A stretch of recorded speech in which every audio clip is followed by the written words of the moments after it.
राहुल गांधी को जान से मारने की धमकी देने वाला, वो भी अंबानी के चैनल पे बैठकर, पिंटू महादेव। आखिरकार वो है कौन और अब उसके खिलाफ किन धाराओं के तहत केस दर्ज हुआ है? क्या जेल जाने के रास्ते खुल गए हैं पिंटू महादेव की? और इससे भी बड़ा सवाल ये कि भारतीय जनता पार्टी का कोई पहला नेता या कोई पहला प्रवक्ता ये नहीं है जिसने इस तरीके की बात कही हो। इससे पहले दिल्ली में भी आपको याद होगा, भारतीय जनता पार्टी के एक नेता ने कह दिया था कि राहुल गांधी, तेरा वही हश्र होगा जो तेरी दादी का हुआ, जो तेरे बाप का हुआ। क्या राहुल गांधी वाकई में एक बड़े खतरे में है? सारी बातें जरा विस्तार से। नमस्कार, मैं स्वप्निल और आप मुद्दा देख रहे हैं। दोस्तों, आगे बढ़े उससे पहले एक छोटी सी अपील है। मुद्दा इन दिनों एक गंभीर आर्थिक संकट से जूझ रहा है। एक तरफ हमारे मेन बैंक अकाउंट फ्रीज चल रहे हैं, तो दूसरी तरफ हमारे 2.5 साल पुराने चैनल को हमसे छीन लिया गया, परमानेंटली डिलीट कर दिया गया। लिहाजा आज की तारीख में डे टू डे ऑपरेशंस में मुद्दा को काफी मुश्किलों का सामना करना पड़ता है। ऐसे में आपसे गुजारिश है और यह अपील करना हमारी मजबूरी भी कि यदि आप चाहें, यदि आप सक्षम हो, तो छोटी छोटी मदद मुद्दा की स्क्रीन पर दिख रहे QR कोड के जरिए या नीचे दिख रहे UPI नंबर के जरिए जरूर कीजिएगा। दोस्तों, अब आगे बढ़ते हैं और सबसे पहले पिंटू महादेव है कौन, जरा ये जान लीजिए। पिंटू महादेव यानी कि ABVP का प्रदेश अध्यक्ष रहा। पिंटू महादेव दरअसल भारतीय जनता पार्टी और राष्ट्रीय स्वयंसेवक संघ से लंबे समय से जुड़ा हुआ है। अगर उसके आदर्शों की बात करें तो उसके आदर्श वीर सावरकर हैं। जाहिर सी बात है, प्रधानमंत्री नरेंद्र मोदी और भागवत तो हैं ही। पिंटू महादेव ने बीते दिनों एक टीवी चैनल पे बैठकर ये धमकी दी, ये कहा, और ये मुद्दा था लद्दाख में जो हिंसा भड़की, नेपाल और बांग्लादेश में जो कुछ हुआ, उन सभी चीजों को लेकर के। ये चैनल किसी और का नहीं बल्कि अंबानी साहब का चैनल था, न्यूज 18 केरला। उस पर पिंटू महादेव के बोल बिगड़ जाते हैं या फिर कि उसके मन में बसी हुई इच्छा खुलकर बाहर आ जाती है। वो कहता है राहुल गांधी की छाती में गोली मार दिया जाएगा। बात लद्दाख हिंसा को लेकर हो रही थी, बात लद्दाख में बिगड़ते हालात को लेकर हो रही थी, लेकिन पिंटू महादेव ने इसे राहुल गांधी से जोड़ना बेहतर समझा, राहुल गांधी को जान से मारने की धमकी देना बेहतर समझा। और ये कोई पहली बार तो हुआ नहीं जब इस तरीके से किसी भारतीय जनता पार्टी के नेता ने राहुल गांधी को जान से मारने की धमकी दी हो। इससे पहले हम आपको बता चुके हैं, धमकी दी जा चुकी है। लेकिन आश्चर्य की बात, इतना सब कुछ होने के बावजूद पिनरई विजयन की सरकार ने कोई सुमोटो एक्शन नहीं लिया। भारतीय जनता पार्टी ने भी, जो अभी बीते कुछ दिनों पहले एक ऐसे व्यक्ति के गाली देने पर, जो व्यक्ति ना आरजेडी का था ना कांग्रेस का था, देश में चिल्ला चिल्ला कर ये कह रही थी, चीख रही थी, पुकार रही थी कि कार्रवाई करो, उसे पार्टी से निकालो। जो आदमी पार्टी में था ही नहीं, उसे निकालने की बात की जा रही थी। आज पिंटू महादेव इनका प्रदेश प्रवक्ता है, ABVP का प्रदेश अध्यक्ष रह चुका है। उसे पार्टी से निष्कासित करने की नैतिक जिम्मेदारी भी अब तक भारतीय जनता पार्टी ने नहीं निभाई है। ऐसा लगता है जैसे कान, नाक, मुंह सब बंद कर लिए हैं, कुछ सुनाई नहीं दे रहा, कुछ दिखाई नहीं दे रहा, कुछ समझ नहीं आ रहा, दिमाग भी कुंद हो चला है, ऐसा लगता है। अब पिंटू महादेव के खिलाफ KPCC कांग्रेस प्रदेश कमेटी के जो सेक्रेटरी हैं, उन्होंने केस दर्ज कराया है। उनका नाम है श्री कुमार CC। उनकी शिकायत पर केरल में पेरामंगल थाने में यह शिकायत दर्ज हुई है। भारतीय जनता पार्टी के इस प्रवक्ता के खिलाफ 192 BNS की धारा 192 यानी कि दंगे भड़काने की नीयत से उकसाना, धारा 353 यानी कि शांति भंग करने की नीयत से जानबूझकर अपमान करना, और धारा 351(2) यानी कि आपराधिक धमकी के तहत मामला दर्ज किया गया है। लेकिन ये मामला जो दर्ज हुआ ना, ये ऐसे ही नहीं हुआ। इस मामले को दर्ज करने में जो लेट लतीफी हुई, जरा उसको भी समझने की जरूरत है।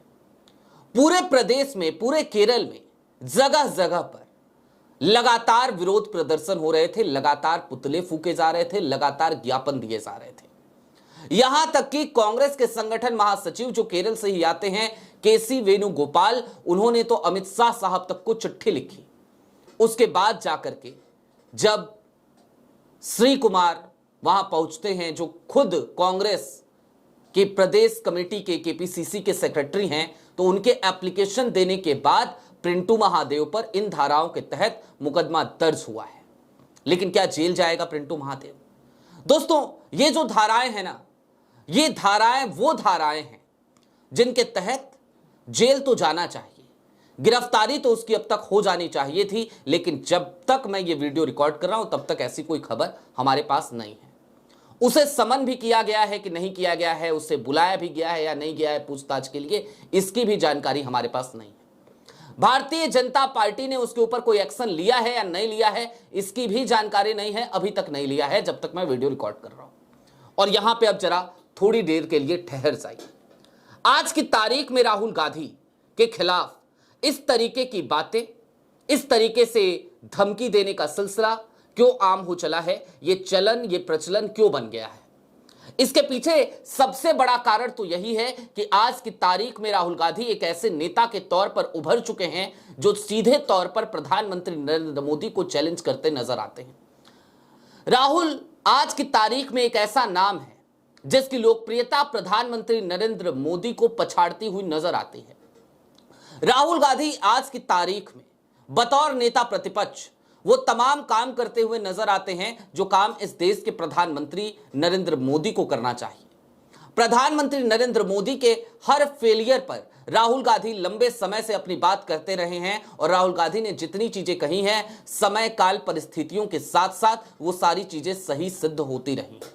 लिहाजा भारतीय जनता पार्टी के लोगों के पेट में दर्द तो होगा ही। राहुल गांधी विदेश जाते हैं तो उनकी सुरक्षा को कॉम्प्रोमाइज करते हुए यहां तक कि भारतीय जनता पार्टी के आईटी सेल के प्रमुख खुद ही राहुल गांधी की लोकेशन को रिवील कर देते हैं। क्या ये चीजें कहीं ना कहीं राहुल गांधी के लिए एक बड़ा खतरा नहीं है?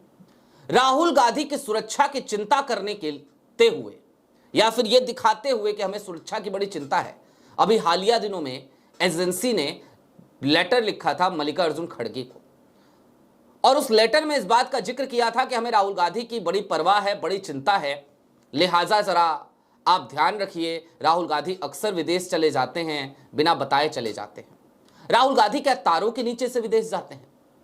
राहुल गांधी क्या इमिग्रेशन को फॉलो नहीं करते? राहुल गांधी क्या उस देश का वीजा नहीं लेते? राहुल गांधी क्या टिकट नहीं कराते?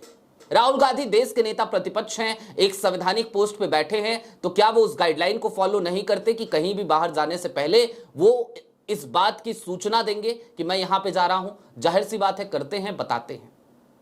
तो फिर क्या वो तमाम जानकारियां भारतीय जनता पार्टी के आईटी सेल तक पहुंच जाती हैं? और पहुंचती हैं तो पहुंचाता कौन है? कौन है वो जो राहुल गांधी की सुरक्षा में चूक पैदा करने की कोशिशें करता है, राहुल गांधी की लोकेशंस को लगातार रिवील करता है?